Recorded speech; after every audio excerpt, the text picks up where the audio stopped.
नमस्कार दोस्तों, आपका स्वागत है कंप्यूटेशनल थिंकिंग के इस नए वीडियो में। और इस वीडियो में हम फोकस करेंगे वीक 1 ग्रेडेड असाइनमेंट पे। मैं आपको बता दूं, ये कोई इसका आंसर शीट या आंसर वाला वीडियो नहीं है। यहाँ पर मैं वीक 1 के ग्रेडेड असाइनमेंट को अप्रोच करने के तरीके को एक्सप्लेन करूंगा। कैसे आप क्वेश्चन में को अप्रोच कर सकते हैं, क्वेश्चन में क्या पूछा जा रहा है, और जो सोल्यूशन होगा जो मैं इसमें करूंगा वो बिल्कुल मेरा होगा। तो उसके सही होने की पूरी गारंटी नहीं है। तो आप अपने दिमाग का इस्तेमाल करें, अपने विवेक का इस्तेमाल करें। टोटल आंसर कॉपी न करें, यहाँ से कोई आंसर नहीं बताने वाला हूँ। बस मैं यहाँ पर आपको अप्रोच डिस्कस करूंगा। ठीक है, so let's try to solve graded assignment week 1. Okay, question number 1। उसके पहले स्टेटमेंट लिखा है, पूछ रहा है what will be the values of A B and C after execution of the following procedure using the scores data set. Step 1 में कह रहा है कि arrange all cards in a single pile card pile 1। हमें score data set को use करना है। सारे कार्ड को पाइल 1 में अरेंज कर दीजिए। ओके, उसके बाद कह रहा है maintain three variable a b c and initialize them to 0. Okay, so a is equal to 0, b is equal to 0 and c is equal to 0. Initialize कर दिया। If pile 1 is empty then stop the iteration. Read the top card in pile 1. If mathematics is less than 50 then increment a. Okay, so a का increment तब हो रहा है जब math जो है आपका लेस देन 50 है। ठीक, okay. If physics is less than 50 then increment B. B का इंक्रीमेंट हो रहा है जब आपका फिजिक्स लेस देन 50 है। And if chemistry is less than 50 then increment C. अगर आपका केमिस्ट्री लेस देन 50 है तो सी को इंक्रीमेंट करना है। Move the current card to the another pile called pile 1 and repeat from step 3। तो यहाँ से फिर से रिपीट हो रहा है। तो मामला क्या हो रहा है, कुछ क्लियर हुआ यहाँ पे आपको कि अगर मैथ का मार्क्स 50 से कम है तो ए को इंक्रीमेंट करना है, फिजिक्स का मार्क्स कम है 50 से तो बी को करना है, और केमिस्ट्री का मार्क 50 से कम है तो सी को करना है। तो हम चलते हैं स्कोर डेटा सेट पे और देखते हैं कि क्या इसका होता है। तो हम यहाँ पे मैथ फिजिक्स केमिस्ट्री लिखा है, मार्क्स हैं, हम यहाँ पर मार्किंग कर लेंगे। 50 से कम होता है तो मैथ का 50 से कम है तो देखिए कौन कौन सा है। ये 50 से कम है, ए मैथ वाला है ए, फिजिक्स वाला है बी एंड केमिस्ट्री वाला है सी। ठीक, तो ये हो गया। एंड 50 से कम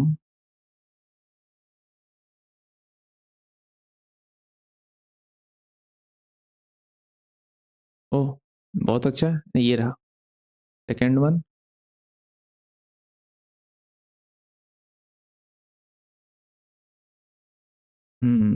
तो इसमें ये मिले दो। ठीक, ओके। फिजिक्स में देखते हैं 50 से कम कौन है, ये एक है,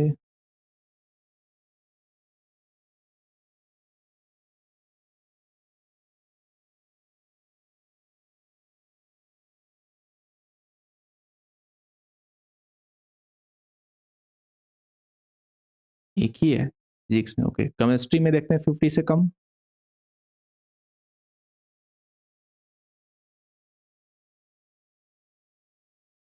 ये है,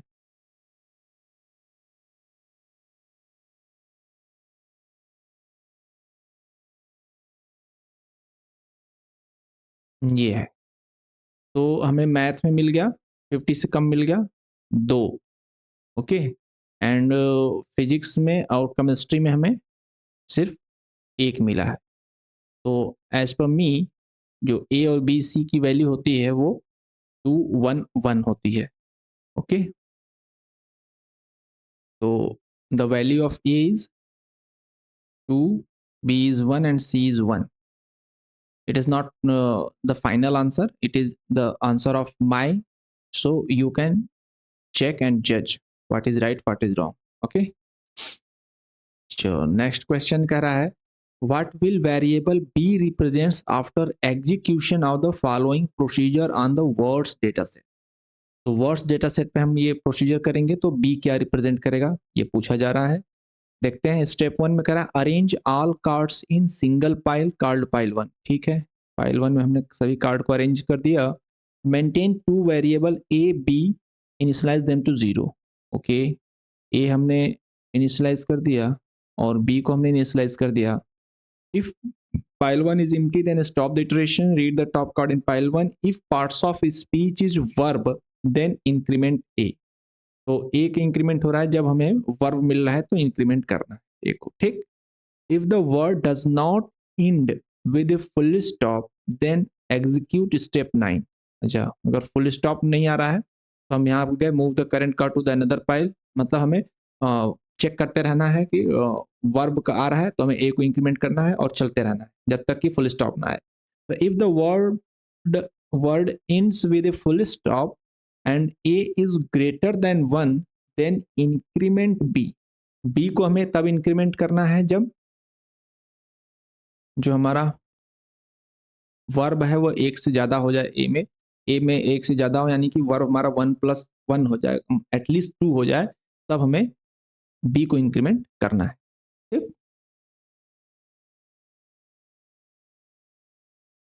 रीड द. फिर उसके बाद क्या करना है कि जैसे फुल स्टॉप आता है तो reset the variable A to 0. तो जैसे एक सेंटेंस खत्म होता है, फुल स्टॉप का मतलब एक सेंटेंस खत्म हो गया तो हमें फिर से ए को रीसेट कर देना है 0 पे. तो बी क्या रिप्रेजेंट कर रहा है, यही क्वेश्चन है कि बी क्या रिप्रेजेंट कर रहा है. बी रिप्रेजेंट करेगा number of sentences who has at least 2 verb. क्योंकि जब वर्ब की काउंटिंग एक से ज्यादा है तब हम बी को इंक्रीमेंट कर रहे हैं. ऑप्शन देखते हैं. Total number of verbs in the data set, total number of sentences with only 1 verb in it, no. Total number of sentences with at least 2 verbs in it, yes, it may be. Total number of sentences with at least 1 verbs in it, total number of sentences with at least 2 verbs in it. अच्छा, at least 2 verbs और at least 1 verb. क्योंकि देखिए 2 verb होना चाहिए क्योंकि जब ए की counting एक से ज्यादा है. अब इंक्रीमेंट कर रहे हैं. If the words ends with a full stop and A is greater than 1 then increment B. 1 पे इंक्रीमेंट नहीं कर रहे हैं, ग्रेटर देन 1 हो यानी कि कम से कम 2 हो तो एटलीस्ट 2 वर्ब इन इट. तो ये होना चाहिए मेरे ख्याल से. तो ये नहीं. आगे चलते हैं. क्वेश्चन नंबर 5 कह रहा है a student proposed A hypothesis that less number of students are born in the first half of the year than the second half of the year. She wrote the following procedure which uses the scores dataset to verify the hypothesis. However, the procedure may contain some errors. Find out the errors if present. तो क्या question का मतलब हुआ? Question का मतलब हुआ कि एक स्टूडेंट को प्रपोज्ड हाइपोथेसिस दैट लेस, उसने एक हाइपोथेसिस मतलब एक उसने आइडिया कह सकते हैं, कल्पना किया कि less number of student are born in the first half of the year. की जो जनवरी से जून फर्स्ट हाफ होता है साल का, जनवरी टू जून, उसमें कम स्टूडेंट पैदा होते हैं. मतलब कम स्टूडेंट का मतलब बच्चे जो कि आगे चल के स्टूडेंट बन जाएंगे. तो less students are born in the first half of the year than the second half of the year. Compare to second half से अपेक्षा first half में कम बच्चे पैदा होते हैं. Okay.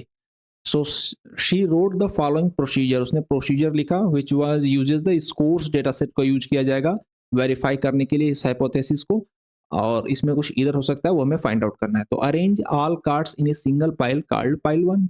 ठीक है, हमने सारे स्कोर डेटासेट को पाइल 1 में अरेंज कर दिया. Maintain 2 variable A and B and initialise them to 0. Okay, A को 0 कर दिया हमने, बी को 0 कर दिया. If pile 1 is empty then stop the iteration and start from step 8. Okay, Read the top card in pile 1. If the date of birth is from 1st Jan to 30th June, then increment A. Okay, यहाँ में हमको first half वाले में first half वाले का वो कर रहे हैं, इंक्रीमेंट कर रहे हैं अगर डेट ऑफ बर्थ है तो. If the date of birth is from 1st July to 31st December then increment B. और सेकेंड हाफ वाले को हम बी में इंक्रीमेंट कर रहे हैं डेट ऑफ बर्थ चेक करके. Move the current card to the pile. ये हो गया. If A is greater than B, अगर ए ज्यादा है मतलब फर्स्ट हाफ वाला ज्यादा है, then declare the hypothesis to be true, and A is less than और equal to B, then declare the hypothesis to be false. Okay, बाकी procedure तो सब ठीक ठाक है. यहाँ पर देखिए थोड़ा ध्यान देते हैं. हाइपोथेसिस ये है कि फर्स्ट हाफ में कम पैदा होते हैं बच्चे, तो अगर ग्रेटर देन है then declare should be false होना चाहिए, तब फॉल्स होना चाहिए. या लेस देन और इक्वल टू है then declare the hypothesis to be true होना चाहिए यहाँ पे. तो हमें ये गड़बड़ी मिल रही है 8 और 9 में, बाकी सब तो ठीक लग रहा है. ठीक है, तो कह रहा है कि ऑप्शन 5 में कह रहा है कि step 5 to increment as incorrect. If the date of birth is step 6 to increment B is incorrect. Step 8 to declare the hypothesis as true is incorrect. Yes, ये ऑप्शन सही लग रहा है. And step 9 to declare the hypothesis as false is incorrect, ये भी सही लग रहा है. The procedure is free of errors, ये गलत होता है यहाँ पे. ठीक है, चलो नेक्स्ट क्वेश्चन 6 पे डिस्कस करते हैं. क्वेश्चन 6 में कह रहा है what will variable X represent after execution of the following procedure on the shopping bill data set. पहला कह रहा है कि arrange all cards in a single pile called pile 1. Okay, सभी कार्ड को हमने सिंगल पाइल में रख लिया, पाइल 1. ओके,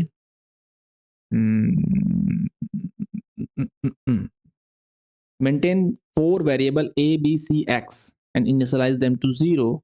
ए को 0, बी को 0, सी को 0 एंड एक्स को 0. If pile 1 is empty, then stop the iteration and start from step 9. Okay, read the top card in pile 1. If the shop name is SV store and customer name is Suresh, then set A equals to 1. Okay, मतलब A को equal कब करना है, जब SV store हो और customer Suresh हो. SV store हो और कस्टमर सुरेश हो. If the shop name is Big Bazaar and customer name is Suresh, then set B equal to 1. अच्छा, अगर एस वी स्टोर नहीं, अब यहाँ पर बिग बाजार हो गया. बी के लिए हम बिग बाजार और सेम कस्टमर सुरेश की चेक कर रहे हैं कि अगर बिग बाजार का बिल है तो सुरेश का तो हम इंक्रीमेंट बी को कर रहे हैं. Then if the shop name is Sun General, अगर सन जनरल है एंड कस्टमर नेम सुरेश है, देन सी को हम 1 कर रहे हैं. ओके, फिर कर रहा है move the current card to the another pile called pile 2 and repeat from step 3. Update the value of x as x is equal to a plus b plus c. तो क्या मतलब हुआ, कह रहा है कि what will variable x represent after execution of the following procedure on the shopping bill data sheet. तो अगर सुरेश ने एसवी स्टोर का बिल है तो a को 1 कर देगा. यहाँ इंक्रीमेंट नहीं करना है, एक बिल है, 2 बिल है, then set a equal to 1. अगर बिग बाजार का बिल है तो b को 1 कर देगा, सन जनरल का बिल है तो c को कर देगा 1 और दोनों को जोड़ देगा. तो क्या रिप्रेजेंट कर रहा है, मतलब उसका कितने दुकान पर वो गया हुआ है, कितने स्टोर पे गया है, SV store, big Bazaar, general store, वही रिप्रेजेंट करेगा. एक्स में प्लस हो रहा है, plus B plus C. Number of distinct stores Suresh has visited. Yes, ये तो सही लग रहा है मुझे. Number of distinct store Suresh never visited, गलत.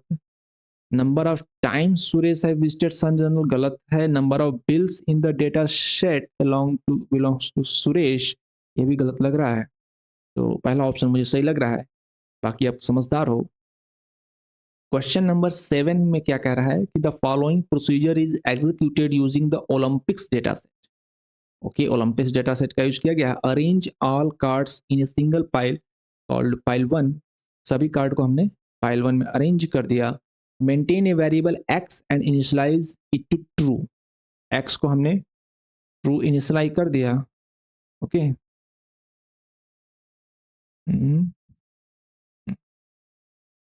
If pile 1 is empty, then stop the iteration. Read the top card in pile 1. If the gender is female and nationality is Korean, then set x equal to false. मतलब अगर हमें female मिलता है और Korean मिलते हैं, कोई female अगर कोरियन है, देन एक्स को हम कर देते हैं false. Okay, move the current card to another pile and repeat this steps. Okay, कह रहा है कि the following procedure executing using Olympic data. At the end of the execution X will be true if. X true कब होगा? अगर हमें कोई female Korean मिलती है तब तो एक्स को हम फॉल्स कर दे रहे हैं. अगर हमें कोई फीमेल कोरियन नहीं मिलती है तो हम एक्स ट्रू हमारा रहेगा. यही तो होगा. तो एक्स ट्रू कब होगा? There exist at least one female player who is not from Korea. Korea. There exist at least one female player who is from Korea. ये भी गलत है, ये भी गलत है. All the female players are from countries other than Korea. Yes, ये सही हो रहा है. All the female players are from Korea only, गलत हो रहा है. तो सी मुझे सही लग रहा है. बाकी आप समझदार हैं. हम क्वेश्चन नंबर 8 को अब डिस्कस करेंगे. The following procedure is executed using the library data set. At the end of the execution, count stores the number of books written by Shakespeare and published in Morning Star publication. But the programmer may have made mistakes in one or more steps. Identify all such steps. It is a multiple select question. Okay. तो कह रहा है कि the following procedure executed, library data set को use किया गया है इसमें. और end of the execution count जो करेगा वो स्टोर करेगा the number of books written by Shakespeare, जो बुक्स शेक्सपियर के द्वारा लिखी गई है और पब्लिश्ड हुई है मॉर्निंग स्टार पब्लिकेशन के द्वारा. तो उसका count store the number of books को उसके नंबरिंग काउंटिंग जो है स्टोर करेगा काउंट में. काउंट में क्या होगा स्टोर? शेक्सपियर होंगे और मॉर्निंग स्टार पब्लिकेशन. ये दोनों मैच करेगा तो उसकी काउंटिंग होगी. देखते हैं क्या गलती हुई है. Arrange all cards in single pile called pile 1. Okay, maintain a variable count and initialize it to 1. why 1? why 1 भाई? अभी तो काउंटिंग मिला कुछ नहीं और 1 से इनिशियलाइज क्यों करेंगे? It should be 0. Okay, if pile 1 is empty then stop the iteration. Read the top card in pile 1. if author is Shakespeare or publisher Morning Star. नहीं, और नहीं होना चाहिए. और the books written by Shakespeare and published in Morning Star. तो यहाँ पे और की जहाँ पर एंड होना चाहिए था. Then increment count, move the current card to the pile this. तो ये दो गलतियां मिली हैं. आइए ऑप्शन देखते हैं. Incorrect initialization of the variable count. Yes. Incorrect step for stopping the iteration. File 1 is empty, then stop the iteration. Incorrect condition to update count. Yes. तो ये मुझे लग रहा है. An incorrect step indicated from where the procedure has to be repeated. Repeated कब करना? Move the current card and call file 2 and repeat from step 3.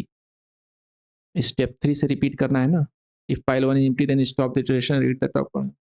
सही है. तो ऐसे कोई गलती नहीं है रिपीट करने के लिए.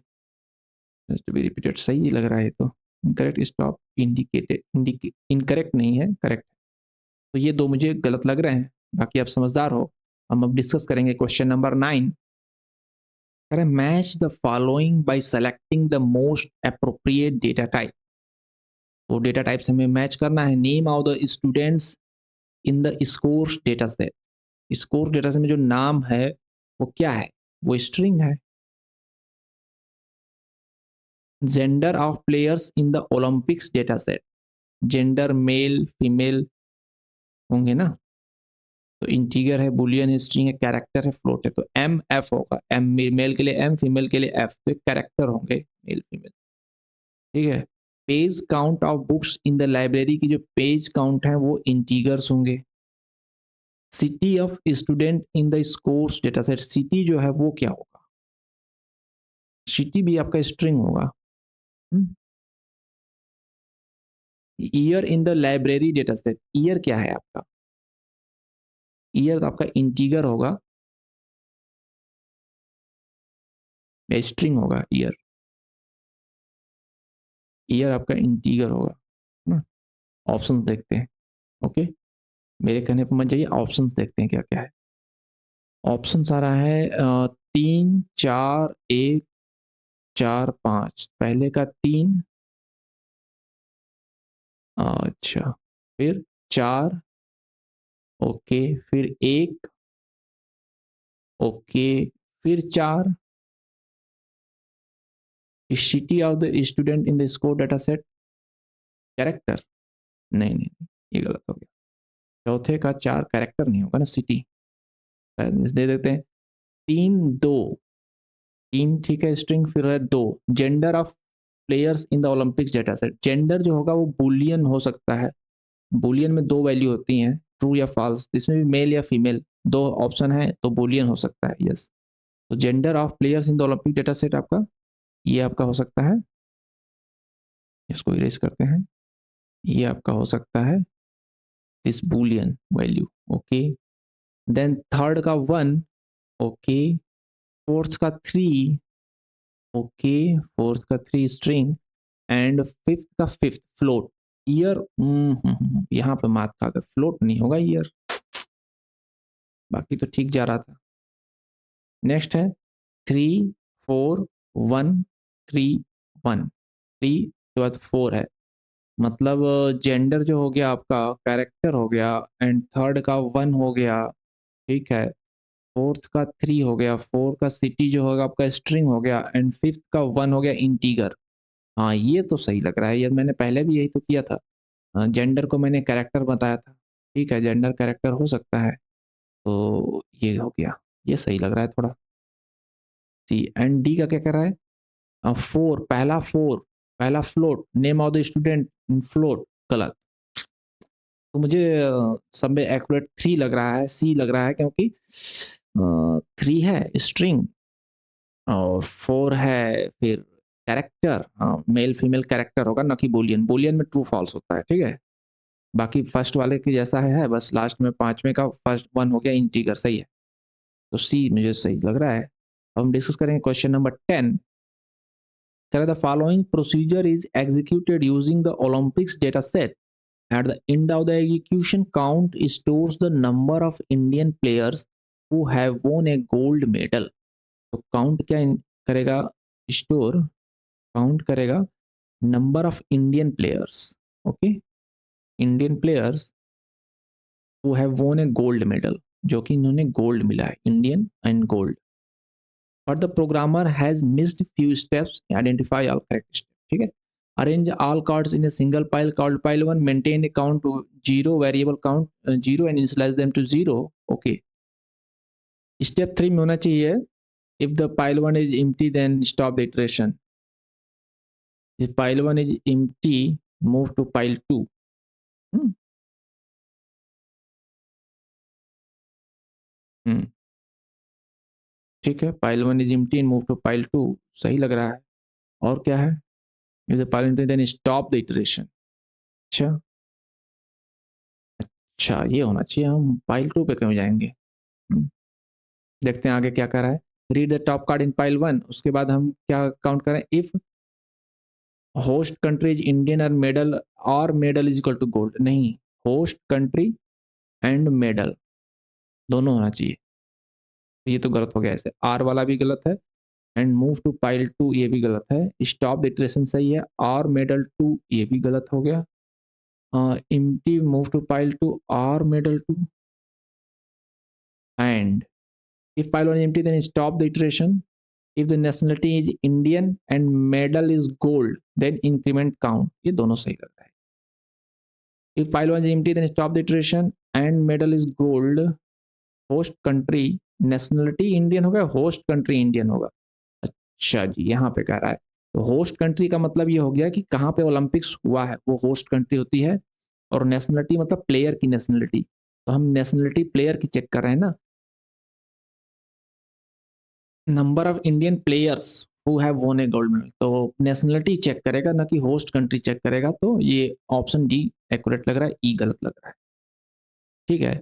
तो यहाँ पर हमने सारे क्वेश्चन को डिस्कस कर लिया, और मैं एक बार फिर से आपको बता दूं कि ये आंसर फाइनल आंसर, एक करेक्ट आंसर नहीं भी हो सकते हैं, ये मैंने सॉल्व करने की कोशिश की है, यहाँ से आपको एक ग्लिम्स मिल जाएगा, एक आइडिया मिल जाएगा, और एक लाइट मिल जाएगा कैसे करना है, बाकी आप खुद समझदार हैं, और यहाँ तक आप बने रहें वीडियो में, इसलिए मैं आपको थैंक यू तो ज़रूर कहूँगा। 2 मिनट रुकिए, मैं अभी आपको थैंक यू बोल देता हूँ, फिर आप जाइए। Okay. No, no, no, no, no, no, no, ऐसा नहीं, ऐसा नहीं, ऐसा नहीं, ऐसा नहीं, ऐसा नहीं, ऐसा नहीं। ठीक है, थैंक यू यार। हुँ, थैंक यू।